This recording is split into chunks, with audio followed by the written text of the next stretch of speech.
Well, last year, Maryland beekeepers lost nearly 2/3 of their hives, according to a coalition called Smart on Pesticides. It's a staggering number because the bees are essential to pollinating the food we eat. Now, legislation before the Maryland General Assembly seeks to regulate pesticides that many researchers are saying that are harming these beneficial insects. I have personally seen 100% loss the last 2 years. Opened my hive up yesterday and they were dead. Michele DANOFF is one of 2,200 beekeepers in Maryland. Some are professionals, others are hobbyists, but all have been hit hard by a declining honeybee population. It is a $26 million industry in the state of Maryland. When the state of Maryland loses 61% of the bees, there is an enormous problem, and the fallout's going to be even higher cost-wise. Bees pollinate 71 of the 100 crops that make up the world's food supply. Honeybees, in particular, are responsible for 1 out of every 3 bites of food we eat.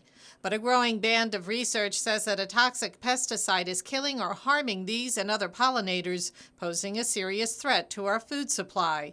That's why legislation has been introduced in the Maryland General Assembly to regulate neonicotinoids, commonly known as neonics. Bees, for example, dizzy and disoriented, and they can't find their way back to the hive.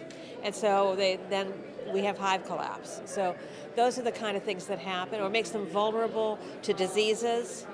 It doesn't really necessarily kill them directly, but it makes them sick.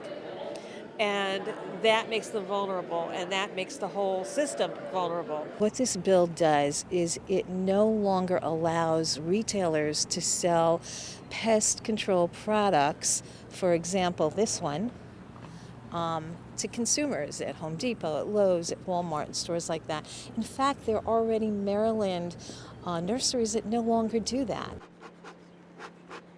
The Pollinator Protection Act bans consumers from purchasing neonics. The pesticide would only be available to certified applicators, farmers, or veterinarians.